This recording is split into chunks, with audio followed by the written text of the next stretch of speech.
যদিহে আপুনিও মহৰ পৰা পৰিত্ৰাণ পাব বিচাৰে তেন্তে আজিৰ ভিডিঅ'টো আপোনাৰ বাবে। বন্ধু-বান্ধৱীসকল, বহুতৰে ঘৰত মহ দেখিবলৈ পোৱা যায়। মহে বৰকৈ আমনি কৰে। মহে কামোৰাৰ ফলত আমাৰ বিভিন্ন ৰোগ ব্যাধি হ'ব পাৰে, যেনে ডেংগু, মেলেৰিয়া ইত্যাদি।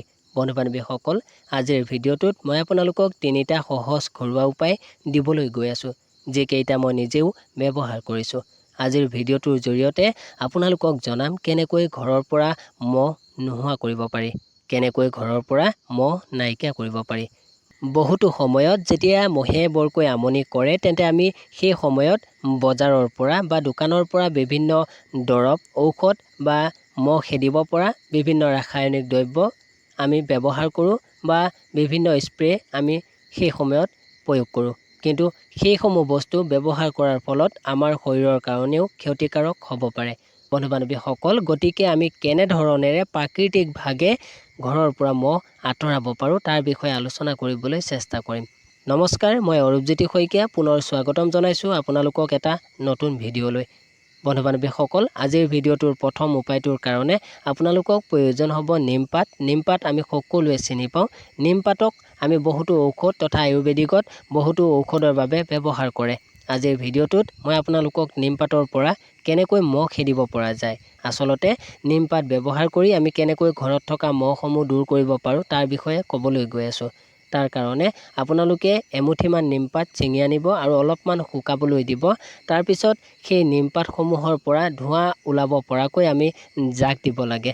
যদিহে আমি নিমপাতৰ পৰা ধোঁৱা দিব পাৰোঁ বা জাক দিব পাৰোঁ তেন্তে ঘৰৰ পৰা মহ দূৰ হৈ যায়। তাৰ কাৰণে আপুনি এমুঠিমান নিমপাত ল'ব, অলপমান শুকাবলৈ দিব, বেছি শুকাবলৈও দিব নালাগে। তাৰপিছত জ্বলাই দিব লাগে যাতে তাৰ পৰা জুই নহয়, ধোঁৱা ওলায়। তেনেকুৱা কৰিলে সেই নিমপাতৰ পৰা ধোঁৱা ওলাব আৰু সেই ধোঁৱাসমূহ যদি আপোনাৰ ঘৰ তথা আপুনি যিসমূহ ঠাইত মহ খেদিব বিচাৰে সেই ঠাইত নিমপাতৰ ধোঁৱাসমূহ যদি সিঁচৰিত হৈ যাবলৈ দিয়ে তেতিয়া আপোনাৰ ঘৰত থকা মহসমূহ নোহোৱা হৈ যাব। তাৰ লগতে দ্বিতীয় উপায়টোৰ কাৰণে আপোনালোকক প্ৰয়োজন হ'ব নহৰু বা বগা ৰচুন। আমি নহৰু বা বগা ৰচুন সকলোৱে চিনি পাওঁ। তাৰ কাৰণে কেইফুটামান নহৰু ল'ব, অলপমান খুন্দি ল'ব, তাৰপিছত পানীত উতলাই ল'ব। অকণমান পানী ল'ব, উতলাই ল'ব আৰু তাৰপিছত সেইখিনি এটা স্প্ৰে বটলত ভৰাই ল'ব।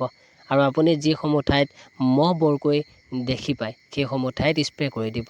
কাৰণ নহৰুৰ উগ্ৰ গোন্ধ মহে সহ্য কৰিব নোৱাৰে, গতিকে সেইসমূহ ঠাইৰ পৰা মহ আঁতৰি যাব। বন্ধু-বান্ধৱীসকল, 3 নম্বৰৰ ঘৰুৱা উপায়টোৰ কাৰণে আপোনালোকক প্ৰয়োজন হ'ব পদিনা। পদিনাৰ বহুতো ঔষধি গুণ আছে। পদিনাক আমি বিভিন্ন ঔষধত ব্যৱহাৰ কৰোঁ, কিন্তু আমি মহ খেদিবলৈও পদিনা ব্যৱহাৰ কৰিব পাৰোঁ। তাৰ কাৰণে আমি পদিনা অলপমান আনি ভালদৰে খুন্দি তাৰ পৰা ৰস উলিয়াই স্প্ৰে বটলত ভৰাই অকণমান পানী মিহলাই সেইসমূহ ঠাইত স্প্ৰে কৰিব পাৰোঁ। আৰু যদিহে আপুনি বিচাৰে তেন্তে পদিনা গৰম পানীত উতলাই সেই পানীও স্প্ৰে কৰিব পৰা যায়। বন্ধু-বান্ধৱীসকল, অৱশেষত জনাবলৈ চেষ্টা কৰিম, আপোনালোকে মহ খেদিবৰ কাৰণে প্ৰথমতে নিজৰ ঘৰখন পৰিষ্কাৰ পৰিচ্ছন্নকৈ ৰাখিবলৈ যত্ন কৰক। কাৰণ যিমানে লেতেৰা পানী, লেতেৰা জাবৰ জোথৰ বেছিকৈ হয় তেতিয়া সেইখন ঘৰত মহে বাস কৰে। যিমানে আমি পৰিষ্কাৰ পৰিচ্ছন্নকৈ থাকোঁ তেতিয়া আমাৰ ঘৰত মহে বাস নকৰে।